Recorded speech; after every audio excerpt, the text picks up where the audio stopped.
Hoy vamos a hablar de la Eucaristía, el sacramento más grande que tenemos en la iglesia, en que Jesucristo mismo es el sacramento.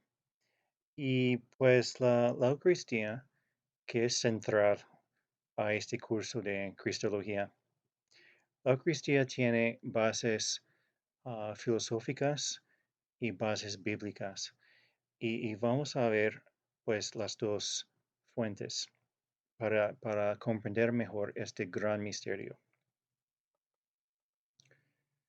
Vamos a comenzar entonces con las bases filosóficas. Pues primero tenemos que examinar la filosofía de Aristóteles y los conceptos del acto y potencia. Aristóteles en su tiempo pues se enfrentaba con un dilema, un reto filosófico, porque en esa época los hombres no entendían bien cómo pudo existir el cambio y la permanencia. Es decir, algunos filósofos decían, todo es permanente, no hay cambio, el cambio es solo una ilusión. Y otros decían, todo es cambio, no hay permanencia, es cambio constante y no hay nada permanente. Aristóteles sabía que la verdad tenía que estar como en medio. Y él fue el primero que pensó en estos conceptos, que pues hoy en día um, todo el mundo habla del acto y potencia. Ya es algo que es algo establecido, vamos a decir, pero en los años de Aristóteles no estaba todavía establecido. Entonces, ¿qué es el acto y la potencia? Um, Podemos decir que cualquier cosa que vemos está en acto o está en potencia para llegar a ser otra cosa. Entonces, unos ejemplos, el huevo y la gallina. El huevo está en potencia para llegar a ser una gallina. La gallina está en acto y el huevo está en potencia. Siempre van juntos. O otro ejemplo sencillo. Ahora, actualmente, mi mano está aquí. Potencialmente está ahí, pero no está. Ahora, actualmente, mi mano está ahí. Potencialmente está ahí, pero no está. Entonces, la potencia se refiere a lo que puede ser. Y el acto se refiere a lo que actualmente es. Entonces, eso es como una introducción básica a estos conceptos del acto y potencia. Eh, todas las cosas que experimentamos en la vida son como una mezcla de acto y potencia. Es decir, un adolescente, ¿verdad? Ah, Antes tenía potencia para llegar a un adolescente y después llegar a un adulto. Ese adolescente ha realizado en parte su potencial, pero todavía falta. Hay como una mezcla entre la potencialidad y la actualidad en todos los seres que experimentamos y todo lo que vemos. Pero el punto clave es que lo que realmente es una cosa, eso es en acto. Y lo que puede llegar a ser, eso es en potencia. Hay pares de acto y potencia. Estamos ahora siguiendo la filosofía de Aristóteles, porque este, hablando generalmente de la filosofía de la realidad, decía que todo es acto y potencia, pero luego um, bajo a detalles concretos. Y esos detalles se llaman, pues, los pares de acto y potencia. Vamos a ver los pares. El primer par es ese y esencia. ¿A qué se refiere eso? Pongo ahí el término en latín, ese, pero ese significa literalmente en español ser. Y pongo la palabra en latín porque esa palabra en latín expresa un poco más que la simple palabra ser. Ese es el acto de ser, el acto de existir. Mientras esencia es lo que es una cosa. Entonces vamos a hablar de este tornillo como ejemplo. Este tornillo. La esencia del tornillo es lo que es tornillo. Pero el tornillo no tiene que existir, ¿verdad? Pero el hecho de que existe quiere decir que participa en el acto de ser. O si quieres, recibe el acto de ser. Esta esencia que está en potencia recibe el acto de ser que está en acto. Ven que la combinación de acto y potencia, esa combinación siempre se da. Y aquí, pues, hablando del par de esa esencia, la esencia es lo que es una cosa y este refiere al hecho de que es, el hecho de que existe, ¿verdad? Um, el acto de ser del tornillo es su S. Luego, pues, otro par es el par de materia y forma. Entonces, regresando al tornillo, pues la materia es metal, ¿verdad? Pero ese metal puede recibir pues una infinidad de formas, porque hay clavos metálicos, hay paneles metálicos, um, hay tablitas metálicas, ¿verdad? Hay como muchas formas, pero la materia se refiere a de lo que está compuesta la cosa. Pero la forma que hace que esa cosa sea lo que es, esa se llama la forma. Y como se pueden ya imaginar, si estamos aplicando los conceptos generales de acto y potencia, podemos ver que la materia está en potencia y la forma está en acto. La forma es el acto de la materia.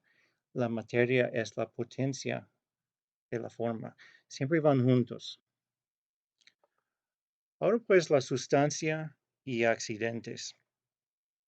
Y estas son las 10 categorías de Aristóteles.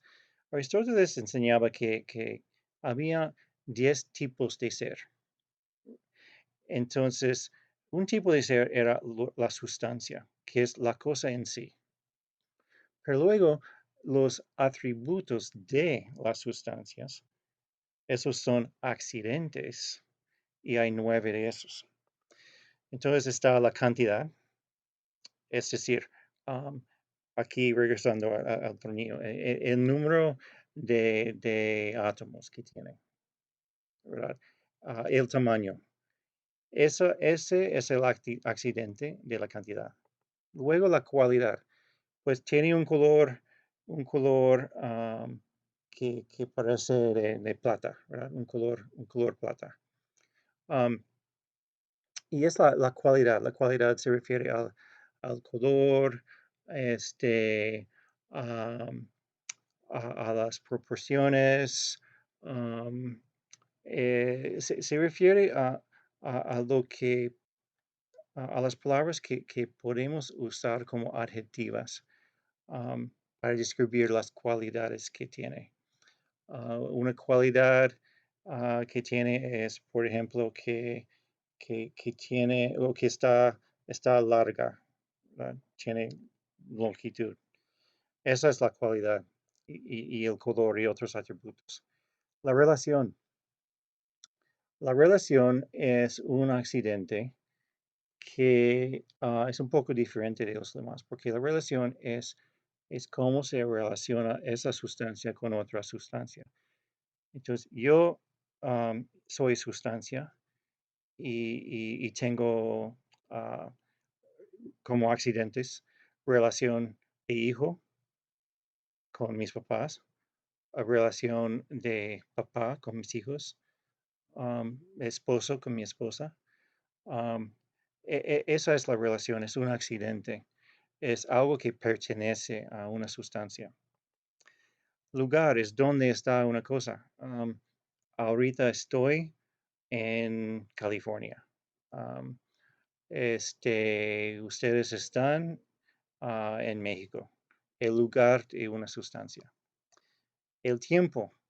um, el tiempo es eso, simplemente. El tiempo puede ser en la mañana o en la noche o a las 4:30. Pero el tiempo es un accidente. La posición. Ahora estoy sentado. En unos minutos estaré parado. Después, en la noche, estaré acostado. Esas son las posiciones o posturas que tiene. Es también accidente de la sustancia. La posesión. Si yo digo que estoy armado, ok, si estoy armado, quiero decir que tengo aquí una pistola, ¿verdad?, en mi mano. La posición se refiere a una cosa que la sustancia tiene en ese momento. La acción es lo que hace la sustancia. Entonces, para mí ahora mi acción es hablar, o a veces mi acción puede ser comer o caminar. La acción es el accidente de lo que hace la sustancia y relacionado con eso es la pasión. La pasión no se refiere a algo erótico, no. La pasión es lo que recibe la sustancia.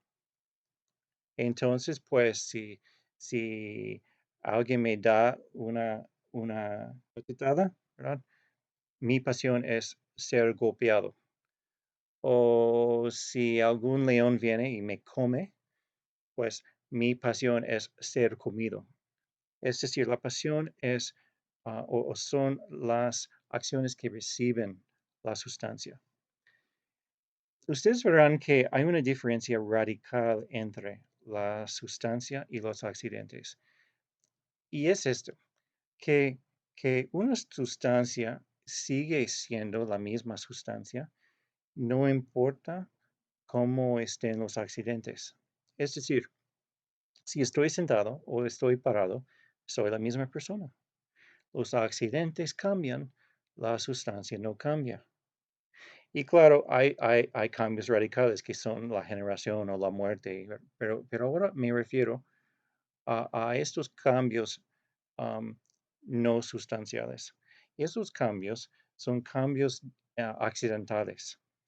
Y esos accidentes pueden venir o pueden cambiar de muchas maneras y muchísimas veces cada día. La sustancia permanece. Y así Aristóteles resolvió el problema de cómo pueden coexistir la permanencia y el cambio. La permanencia está en la sustancia, el cambio está en los accidentes.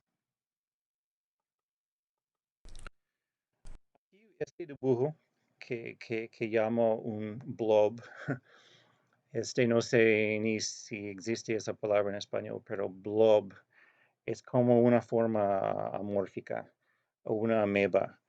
Um, Creo que en los años 50 por ahí hubo una película de ciencia ficción malísima que se llamaba The Blob, ¿no? Como un monstruo que tenía, pues más bien no tenía forma, y se comía todo, ¿verdad?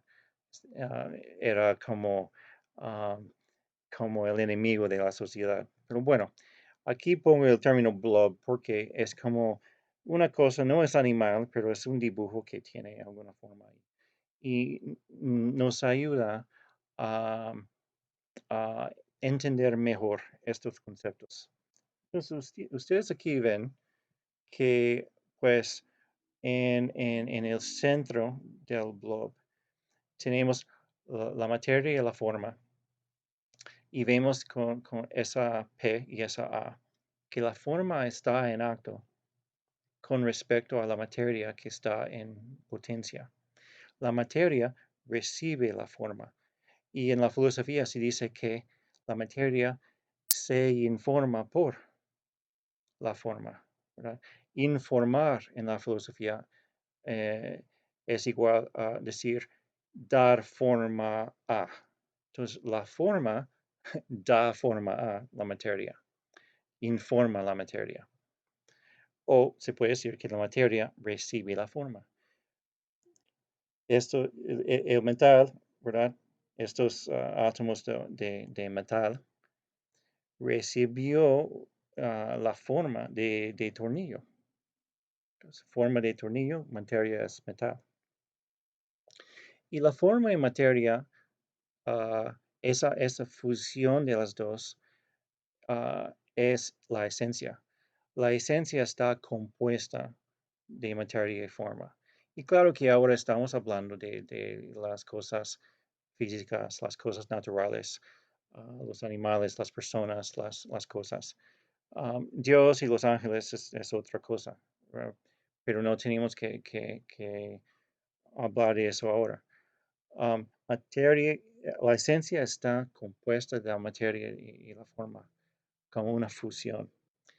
Luego, pues, la fusión entre la esencia y el acto de ser, o el ese, esa fusión de esencia y ese es la sustancia. La sustancia está compuesta de esencia y acto de ser.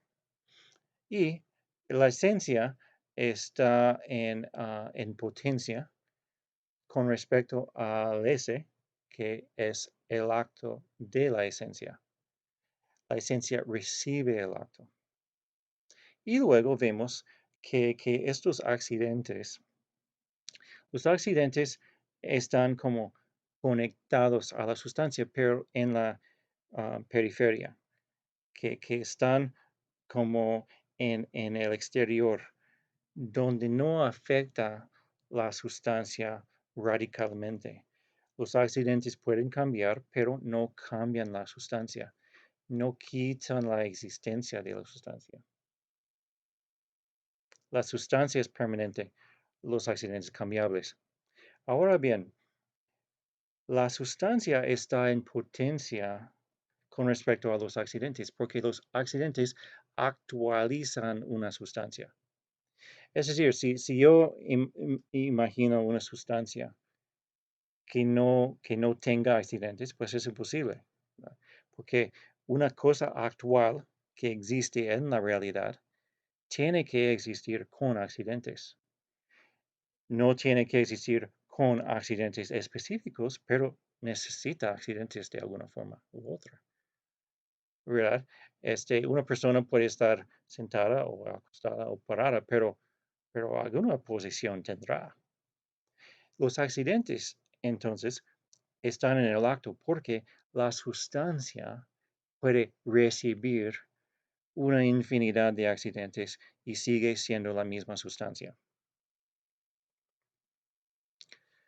Ahora, pues, quiero juntar esa filosofía de Aristóteles con la teología y eso es la gran síntesis que hizo Santo Tomás de Aquino.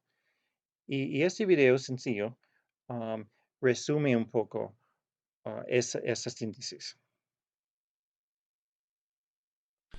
En esta explicación vamos a ver los principales conceptos de la metafísica de Tomás de Aquino. En su concepción de la metafísica, Tomás de Aquino va a utilizar categorías fundamentales que hemos visto en la metafísica de Aristóteles. La categoría de sustancia, los conceptos de materia y forma y los conceptos de potencia y de acto.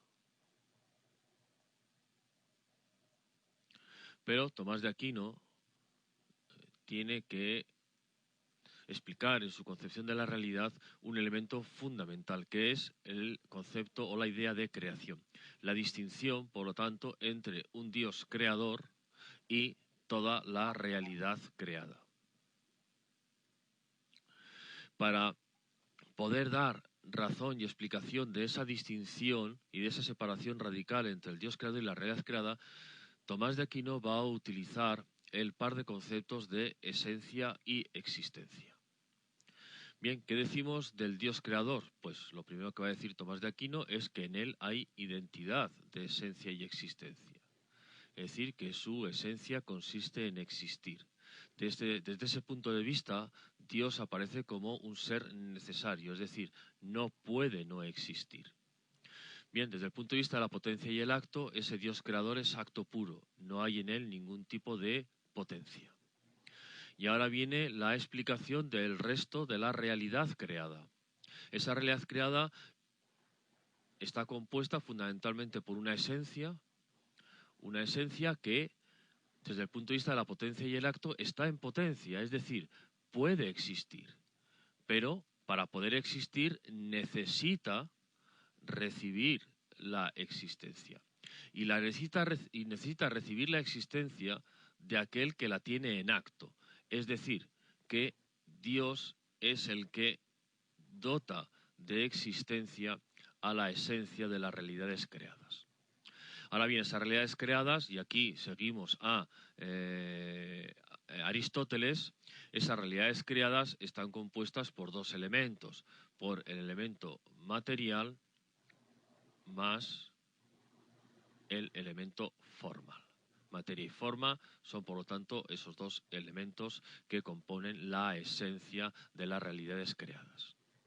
En ese sentido, por lo tanto, esa esencia compuesta de materia, hemos dicho, y esa esencia compuesta de forma.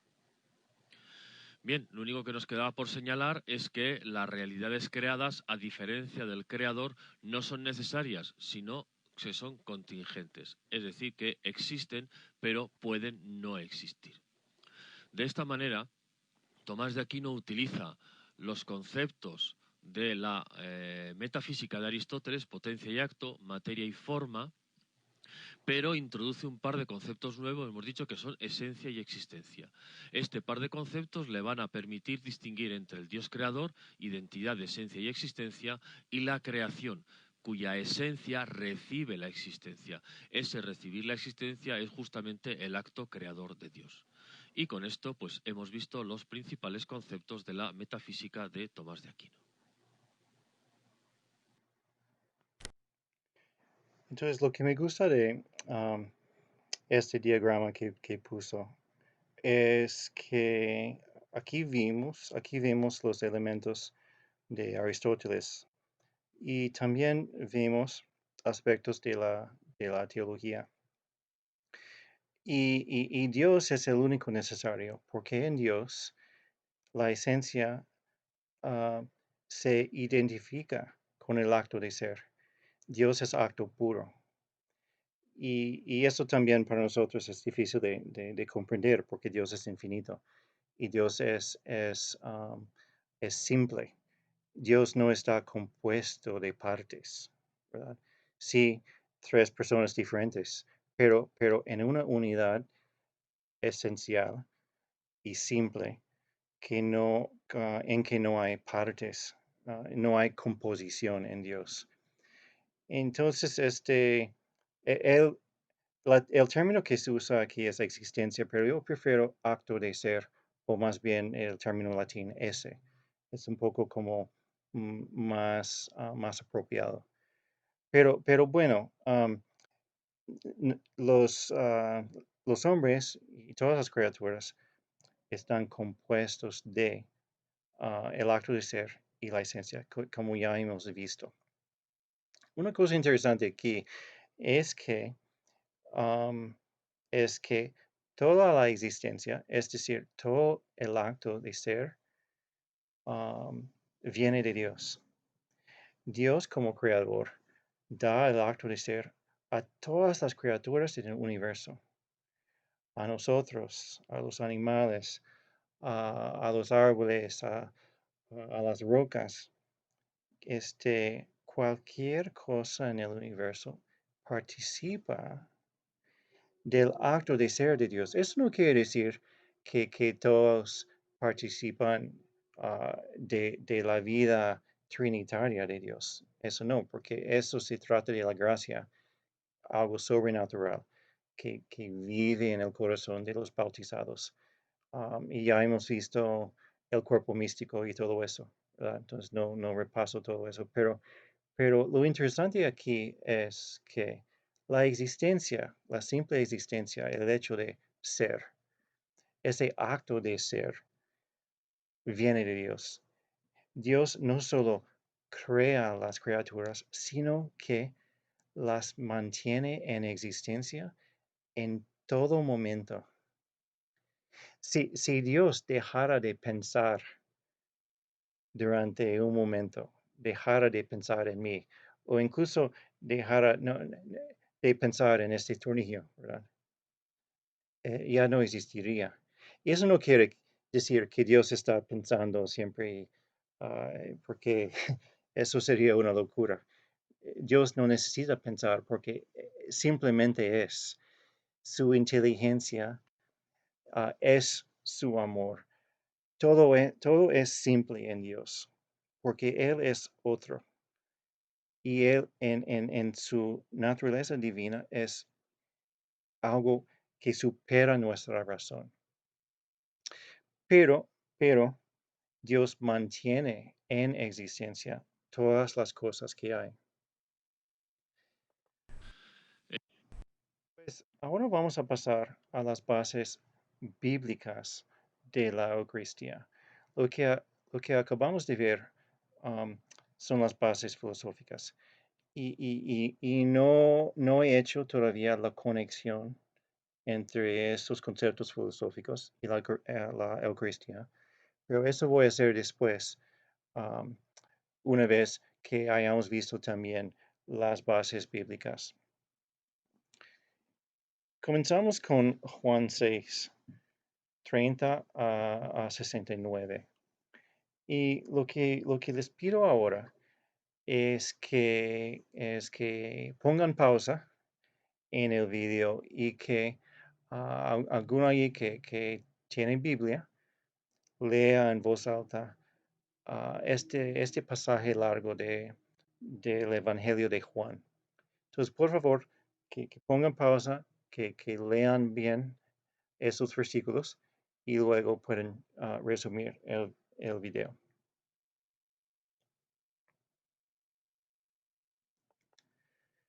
Entonces, hay muchos elementos que quiero destacar um, de este pasaje importantísimo del Evangelio de Juan. Porque de este capítulo 6 viene la gran parte de la teología um, de la Eucaristía. Entonces, primero vemos que en este pasaje hay mucha repetición. Es decir, Jesucristo dice una vez tras otra, dice lo mismo, soy el pan de vida que baja del cielo, ¿verdad? Y dice de muchas maneras y con muchas palabras, pero siempre dice o da el mismo mensaje. Muchas veces dice que si no me comen, no se salvan. Él dice que la salvación depende de que los hombres lo coman. Y eso habrá sonido radicalmente raro a las personas, incluso a los apóstoles. ¿Qué quiere decir este hombre? ¿Cómo lo podemos comer? Es imposible, es ridículo, absurdo, ¿verdad? Y sabemos que muchos se iban. Acaban de leer ustedes que muchos se iban después porque decían, esta enseñanza es dura, no podemos aceptar esta. Y muchos dejaron de seguir a Jesús. Y los apóstoles que tenían fe y esperanza, claro que no entendían lo que decía Jesús. porque para ellos no hacía sentido. ¿Cómo vamos a comer a Jesús? Mm, pues voy a comerle un dedo el viernes y otro dedo el sábado y eso suena raro, pero yo sé que Jesús es el Mesías y voy a creer en él, aunque no entiendo lo que acaba de decir. Esa es fe, ¿verdad? Pero el punto es que Jesús repetía muchas veces su mensaje en este pasaje. Y el hecho de que haya repetido tantas veces quiere decir que él realmente quería decir literalmente que nosotros teníamos que comer su cuerpo. La repetición da énfasis. Y eso es como una ley de la comunicación humana. La repetición da énfasis a lo que uno quiere decir. Luego vemos que Jesús no se corrige. Es decir, si él estuviera hablando ah, figurativamente, y si él pues ah, viera que las personas se iban, pues se hubiera corregido. No, por favor, que no se vayan, que no se vayan, porque estoy hablando en símbolos y este es lenguaje figurativo. No, no, no se corrigió, porque él quería decir literalmente que los hombres tenían que comer a Jesús. Y esos que se escandalizaron y se fueron, pues se fueron porque no podían aceptar esta necesidad que tienen los hombres de comer a Jesucristo. Una enseñanza radicalmente diferente de cualquier cosa que habían escuchado y no la esperaban. No es lenguaje figurativo, es lenguaje literal, pero ¿cuál es el argumento lingüístico para demostrar esto? Como Padre John O'Brien explica, la frase comer mi carne y beber mi sangre, cuando es usada de manera figurativa entre los judíos, así como entre los árabes hoy en día, significa que la persona comete una injuria muy grave, especialmente por calumnia o por falsa acusación. Para interpretar esta frase de manera figurativa, entonces, sería decir que nuestro Señor prometía la vida eterna a la persona que lo insultaba o calumniaba, lo cual podría reducir todo mensaje a un sinsentido. Es decir, sabemos que Cristo sufrió los insultos y la calumnia, pero como ya hemos visto, eso fue pecado. Se cometió un pecado gravísimo contra nuestro Señor Jesucristo. Él nunca ordenó a nadie a lastimarle. Nunca decía a nadie, me tienen que lastimar, me tienen que crucificar para lograr su salvación. No, él no daba un orden para que cometieran un pecado. Es ridículo, va contra pues la esencia de un Dios bueno.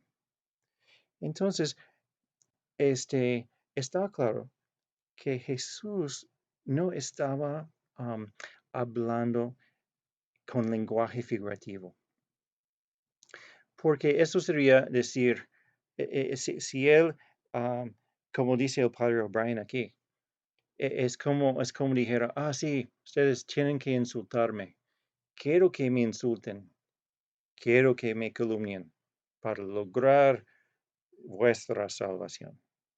No, es ridículo. Y es ridículo. Y por eso podemos ver que Jesucristo estaba hablando aquí literalmente. Si vemos en la Biblia, en el libro de Miqueas, el capítulo 3, versículos 3 y 4, 3 y 4 dice, y luego de haberse comido la carne de mi pueblo, aquí Miqueas, el profeta, se refiere a los profetas falsos. Y este pasaje está como en el contexto más grande de una denuncia de esos profetas falsos.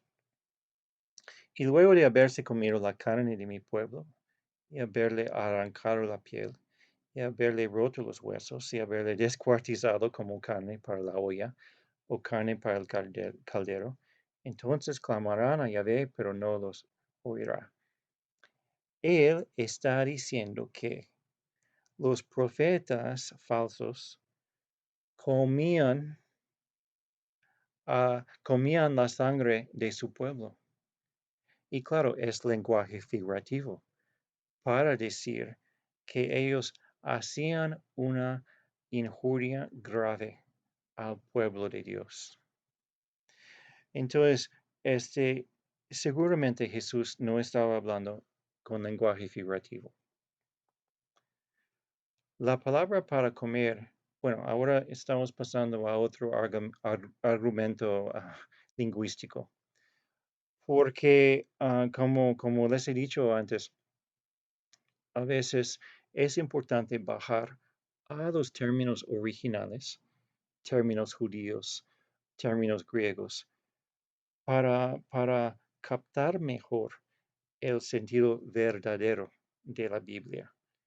Entonces, pues vamos a examinar este argumento lingüístico.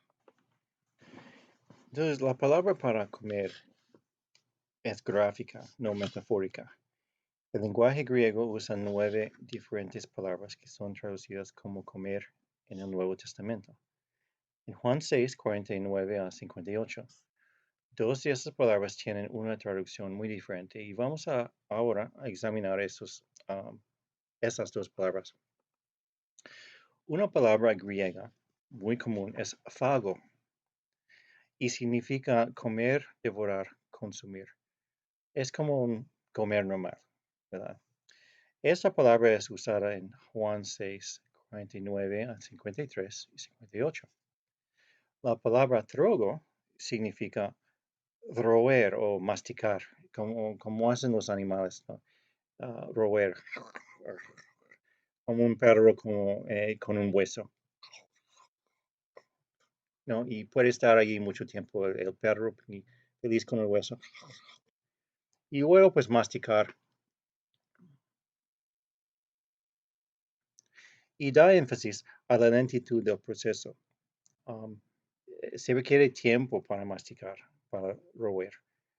Mientras consumir o comer, puedes poner la cosa en tu boca y tragarlo, ¿no? Así. Pero fago no es igual que trogo. Este verbo no es usado en ninguna otra parte del Nuevo Testamento, con excepción en Juan 6, 54, 56 a 58. Es un poco como lo que vimos en la palabra quejaritomene, aunque quejaritomene es mucho más especial porque pues, no aparece en ninguna otra obra de literatura griega. Pero es interesante que en el Nuevo Testamento estrogo se usa solo en el Evangelio de Juan. Tiene que ser importante ese hecho. En el versículo 58, de lo que ustedes ya leyeron en voz alta, Jesús dijo, sus padres comieron fago, el maná, y el que come trogo de este pan vivirá para siempre. Cuando los judíos comieron fago, el maná, era para satisfacer su hambre física. Pero el verbo trogo significa alimentarse de. Es decir, ellos simplemente pues, comieron el pan así, de un modo natural. Pero trogo ahora se usa término diferente para el pan vivo que es Jesús.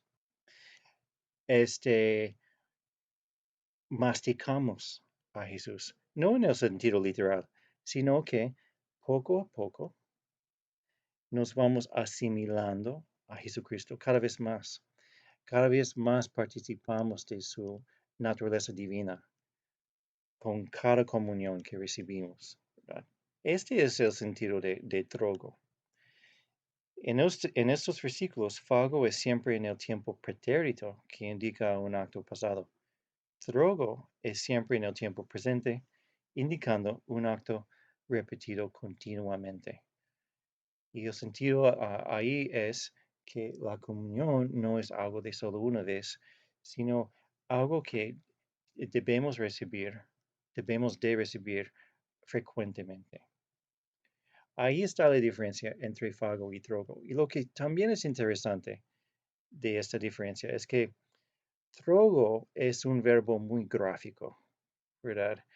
Este, se puede creer que fago es simbólico, es decir, si Jesús hubiera querido hablar en símbolos, pues hubiera usado esta palabra fago porque es como el comer normal, ¿verdad? Pero, ¿cómo puede ser símbolo si usa un verbo tan gráfico como es, ¿verdad? No haces con un símbolo, haces con comida real, con el cuerpo real de Jesús. San Pablo confirma esta interpretación. Él dice en la primera carta a los Corintios, el cáliz de bendición que bendecimos no es la comunión de la sangre de Cristo, y el pan que partimos no es la comunión del cuerpo de Cristo, porque el pan es uno, somos muchos, un solo cuerpo, pues todos participamos de ese único pan. Me gusta mucho este pasaje porque también él menciona algo relacionado con la doctrina del cuerpo místico. Estamos nosotros unidos a Cristo la cabeza y por lo tanto estamos unidos entre sí, entre nosotros mismos, los unos con los otros. Pero lo que es importante aquí es que Pablo está bien consciente de la realidad de la Eucaristía, porque si no lo fuera, él no hubiera dicho, pues, que compartimos o que es una comunión de la sangre o una comunión del cuerpo. Él hubiera hablado en símbolos, pero aquí no vemos un lenguaje simbólico. Y luego San Pablo mismo menciona las palabras de la misa.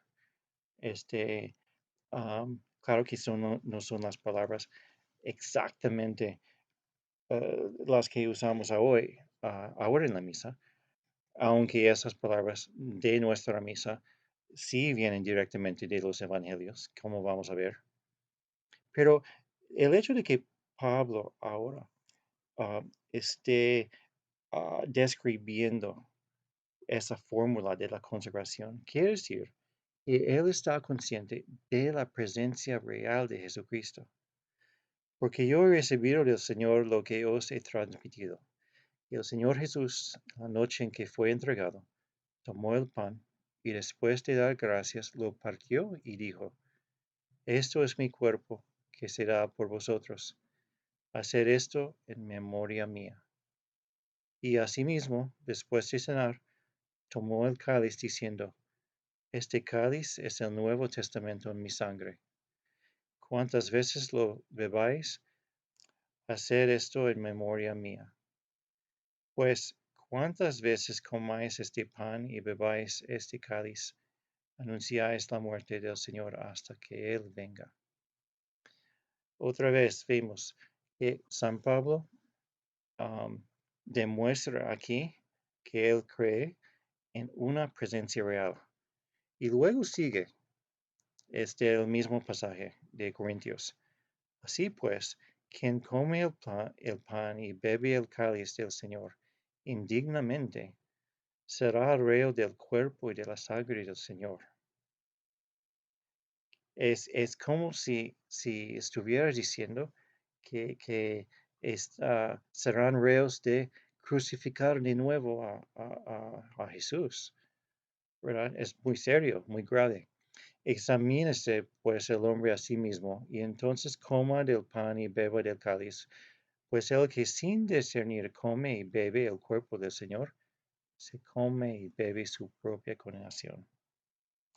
Si fuera solo pan, y si no fuera el cuerpo, pues no sería tan grave el recibir indignamente el símbolo, ¿verdad? Y él mismo, San Pablo dice claramente, se come y bebe su propia condenación.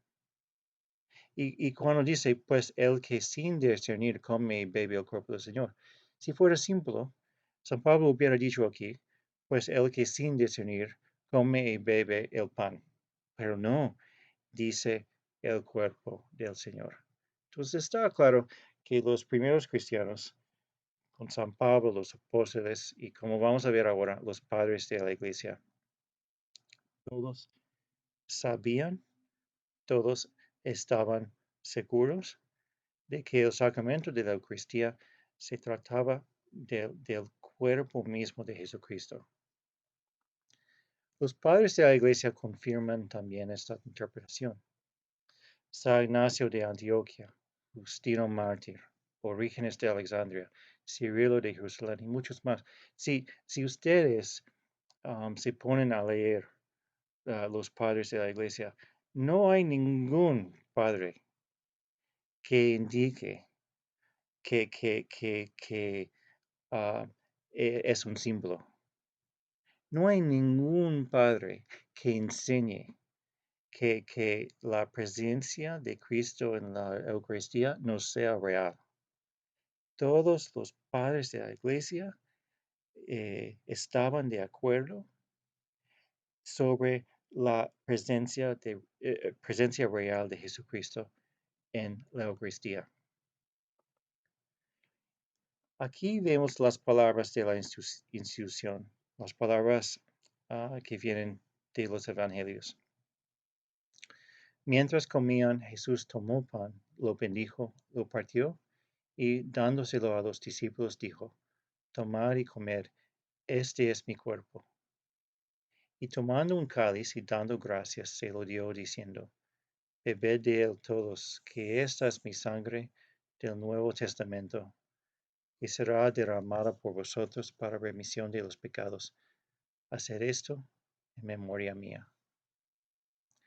Si vemos que Jesucristo en Juan 6, en el Evangelio de Juan capítulo 6, si vemos que Jesucristo ahí estaba hablando literalmente de su cuerpo, no tenemos por qué creer que aquí en Mateo y Lucas no esté diciendo lo mismo.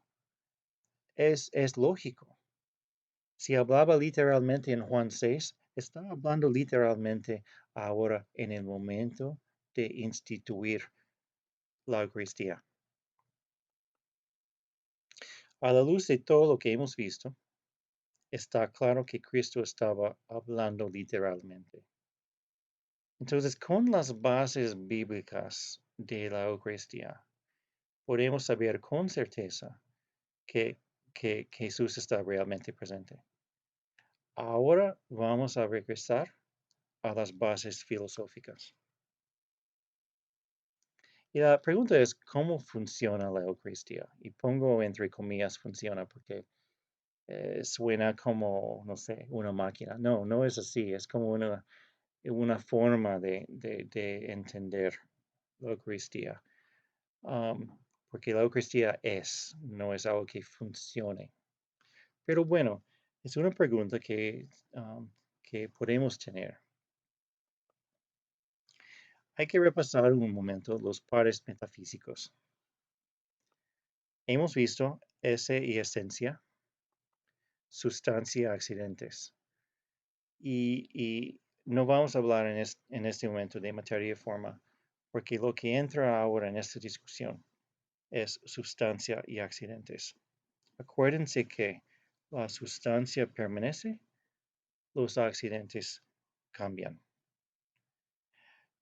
Y una cosa un poco nueva de la que no hablé anteriormente es el concepto de formas sustanciales y formas accidentales. No es complicada la distinción. Entonces, vamos a dar un ejemplo pues yo estoy sentado, ok, soy sustancia. Ahora tengo la posición de estar sentado, ¿verdad? Si hablamos del accidente de estar sentado, estamos hablando de todo el accidente, es decir, la forma que es, pues que las piernas se doblan y está en silla, ¿verdad? La forma de sentarse y la materia del cuerpo sentado. El accidente se refiere a esa cosa, eh, esos dos aspectos como en una fusión están conectados íntimamente. Entonces, el accidente incluye también la materia en la cual está ese accidente. Pero si hacemos la distinción y hablamos de la forma sustancial y la forma accidental, nos ayuda porque la forma sustancial es esa forma que va o que da forma a la materia, formando así la esencia. Pero las formas accidentales son pues esa forma de, por ejemplo, estar sentado. Y esa forma es que, pues, los pies aquí, luego la pierna se dobla y el resto del cuerpo así, ¿verdad? Como esta forma es como una persona sentada, ¿verdad? Esa es la forma accidental. Y se prescinde de la materia. Esta distinción nos permite referir al accidente solo um, a través de la forma del accidente. Entonces, esa es la forma accidental. La forma accidental está o da forma a la materia. Igual que la forma sustancial hace que esa cosa sea lo que es. Entonces, si hablamos, por ejemplo, del tornillo, a ver si lo puedo encontrar. Creo que está por aquí. Bueno, en este momento creo que se perdió. Pero ese tornillo, am, pues la materia es metal. La forma, la forma sustancial es ese espiral, lo que hace que esos átomos de metal sean tornillo. Es la forma sustancial. Pero la forma accidental puede ser color plata, ¿verdad? Color plata es una forma que sí está dentro de esa materia.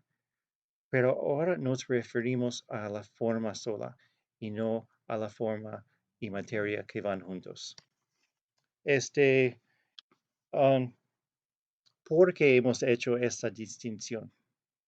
Hemos hecho esta distinción porque así podemos entender lo que pasa, lo que sucede en el momento de la consagración de la hostia.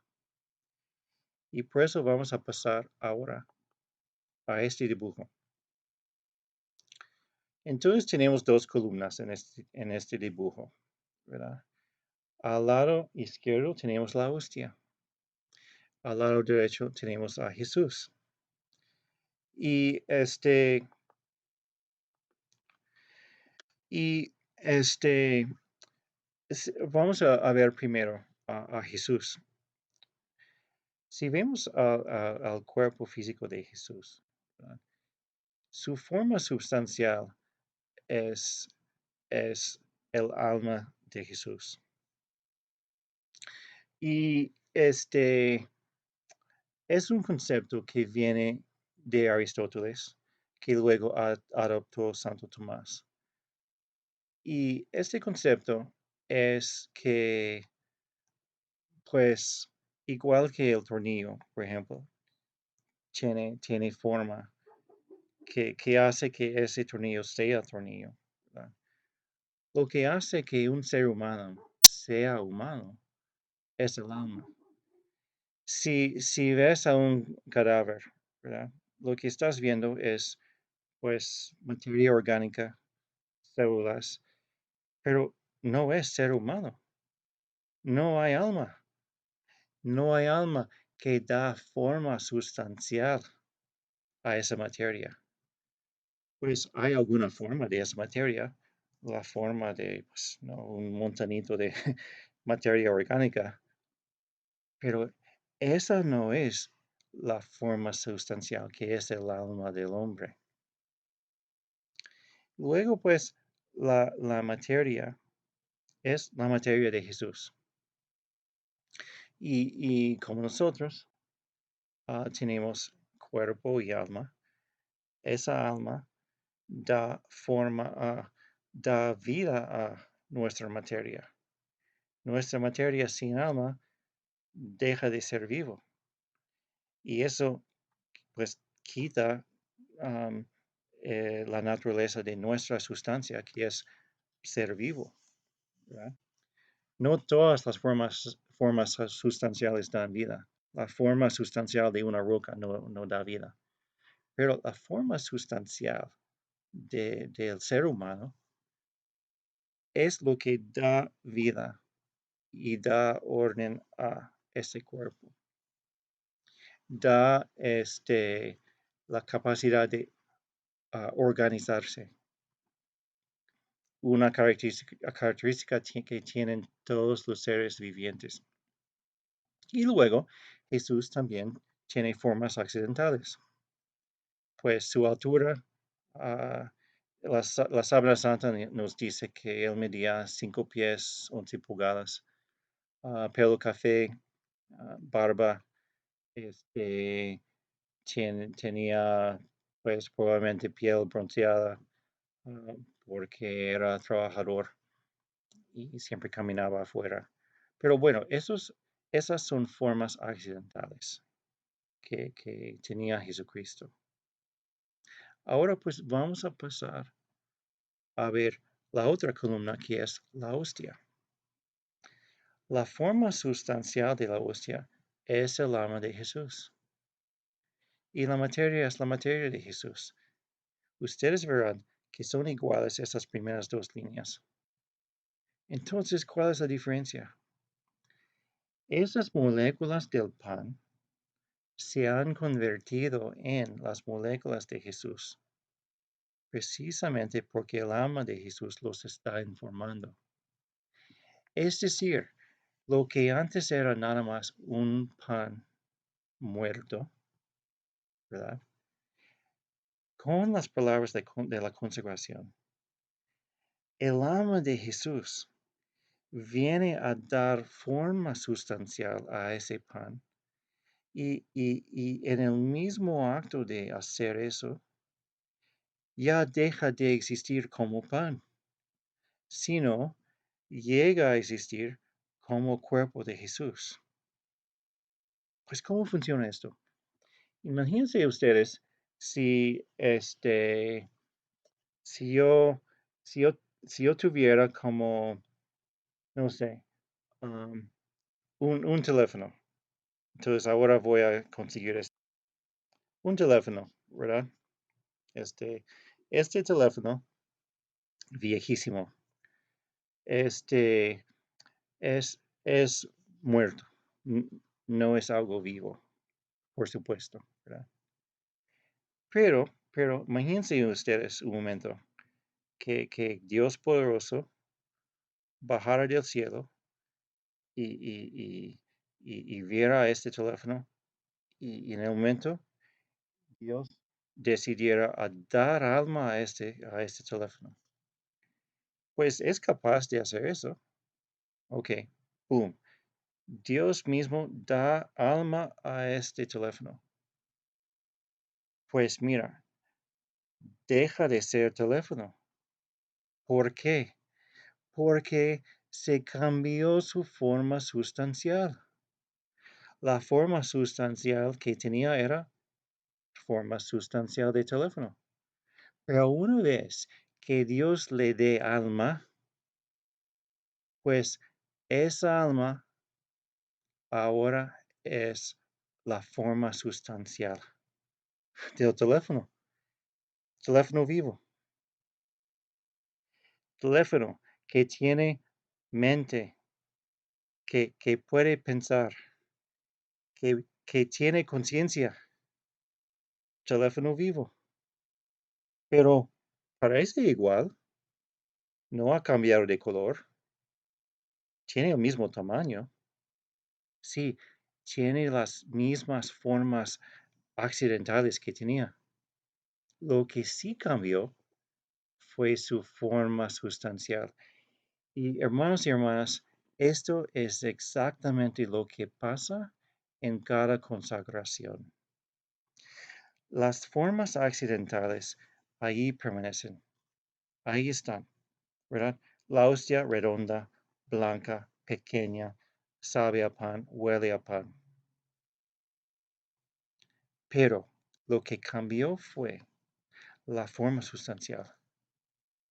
Y ahora está en esa hostia el alma de Jesús, dando forma sustancial a esa materia que era pan, pero dado que el alma de Jesús ahora es la forma sustancial, ya no es pan, es el cuerpo de Jesucristo. Igual que si yo me muero en este momento y mi alma se va, ¿verdad? Separación entre alma y cuerpo. Dejo de ser humano, soy cadáver.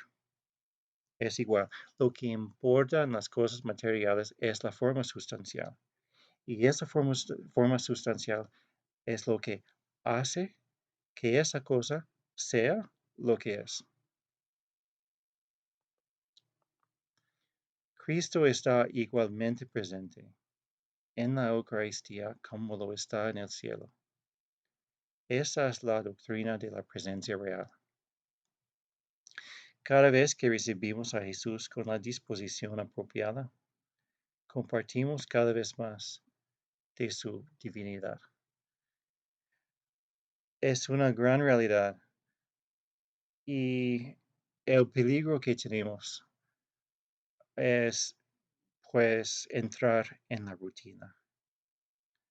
Entrar en la rutina por dos motivos. Primer motivo es que si es algo que hacemos con frecuencia, todos los días, incluso si es algo que hacemos todos los domingos solo, puede llegar a ser rutinaria. Y luego el otro motivo es que ver a Jesús en esa hostia requiere un acto no solo de fe, sino también requiere un acto intelectual de olvidarnos de las distracciones y de concentrarnos en Él completamente. Requiere esfuerzo. El recibir la comunión dignamente requiere el esfuerzo. Pero si nosotros nos damos cuenta de lo que es la hostia, y por eso toda esta clase, ¿verdad? Ustedes ya saben que Jesús está allí, pero yo creo que cuando examinamos mejor las bases bíblicas y las bases filosóficas, podemos apreciar más el milagro de la transubstanciación, el milagro que se hace en cada consagración, para no recibir con rutina a nuestro Señor. Antes bien, cada momento de la comunión tiene que ser el momento más brillante del día. No es que siempre vayamos a sentir placer, sentir consuelo, pero sí podemos experimentar esa serenidad de saber que Jesús mismo está bajo mi techo. Es como si Jesús fuera a tu casa, estuviera allí sentado en el sillón, ¿verdad? Con ustedes. ¿Cómo lo tratarían? Pero es lo que hace en toda comunión. Viene a ser nuestro huésped y a un huésped le haces caso y le das lo mejor. Pues que así seamos cada vez en cada misa de aquí en adelante para apreciar siempre este don de la comunión.